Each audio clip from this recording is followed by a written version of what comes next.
নতুন কর্মসূচি ঘোষণা করেছে বৈষম্য বিরোধী ছাত্র আন্দোলন। প্রার্থনা ও ছাত্র জনতার গণমিছিল নামে কর্মসূচি পালন করবে তারা। বৈষম্য বিরোধী ছাত্র আন্দোলন অন্যতম সমন্বয়ক আব্দুল কাদের স্বাক্ষরিত এক বিজ্ঞপ্তিতে বৃহস্পতিবার ১ আগস্ট এই কর্মসূচির ঘোষণা দেওয়া হয়। সমন্বয়ক জানিয়েছেন, জাতির এই দুর্দিনে আন্দোলনে অংশ নেওয়ার অপরাধে শহীদ, আহত, পঙ্গু, গ্রেপ্তার হওয়া সকলের স্মরণে দেশব্যাপী প্রার্থনা ও ছাত্র জনতার গণমিছিল কর্মসূচি ঘোষণা করা হয়েছে। গণহত্যা ও গণগ্রেপ্তারের প্রতিবাদে এবং শিক্ষার্থীদের ৯ দফা দাবি আদায়ের লক্ষ্যে শুক্রবার মসজিদে জুমার নামাজ শেষে দোয়া, শহীদদের কবর জিয়ারত, মন্দির, গির্জা সহ সকল উপাসনালয়ে প্রার্থনার আয়োজন ও জুমার নামাজ শেষে ছাত্র জনতার গণমিছিল অনুষ্ঠিত হবে।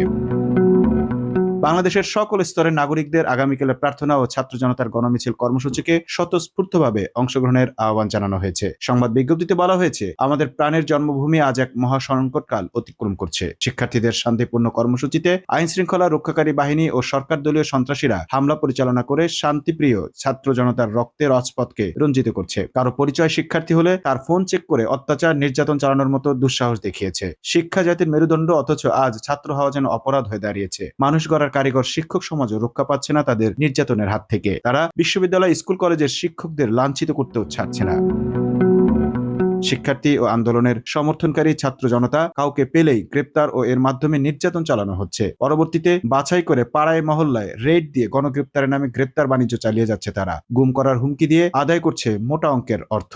বিজ্ঞপ্তিতে আরো বলা হয়েছে, বরিশাল বিশ্ববিদ্যালয়ের 6 জন সমন্বয়ক সহ অসংখ্য ছাত্র জনতাকে গতকাল গ্রেপ্তার করা হয়েছে। আজ কেন্দ্রীয় 6 সমন্বয়ককে ডিবি কার্যালয় থেকে ছেড়ে দিলেও এখনো ডাকসুর সাবেক সেবা সম্পাদক আক্তার হোসেন, সমন্বয়ক আরিফ সোহেল সহ অসংখ্য ছাত্র জনতাকে কারাগার ও রিমান্ডে নির্যাতন করছে। জুলুম নির্যাতনে নিষ্পেষিত ছাত্র জনতা মুক্তির প্রহর গুনছে। অসংখ্য ছাত্র জনতা হাসপাতালের বেডে কাতরাচ্ছে চিরতরে পঙ্গু হয়ে যাওয়ার আশঙ্কা নিয়ে।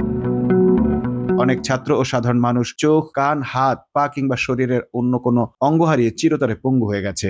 আজ ছাত্র সমাজ ঘরে শান্তিতে ঘুমাতে পারছে না, প্রতি মুহূর্তে কাটাতে হচ্ছে গ্রেপ্তার ও গুম হওয়ার আতঙ্কে। শহীদ ও গুম হয়ে যাওয়া মানুষের স্বজনদের আহাজারিতে ভারী হয়ে উঠেছে বাংলার আকাশ বাতাস। এছাড়াও আগামীর বাংলাদেশ গড়ার কারিগর, জাতির শ্রেষ্ঠ সন্তান, বিশ্ববিদ্যালয়ের সম্মানিত শিক্ষক মন্ডলের ওপর ক্যাম্পাসের ভেতর হামলা করেছে পুলিশ নামক সন্ত্রাসীরা। ঢাকা বিশ্ববিদ্যালয়ের লোক প্রশাসন বিভাগের শ্রদ্ধেয় শিক্ষিকা শেহরিন আমিন, মোনামি ও নুসরাত জাহান চৌধুরীর গায়ে হাত তুলেছে পুলিশের কিছু কর্মকর্তা। এই ঘৃণ্য হামলার তীব্র নিন্দা ও প্রতিবাদ জানাচ্ছি। Mamun Mahfuz, time news desk.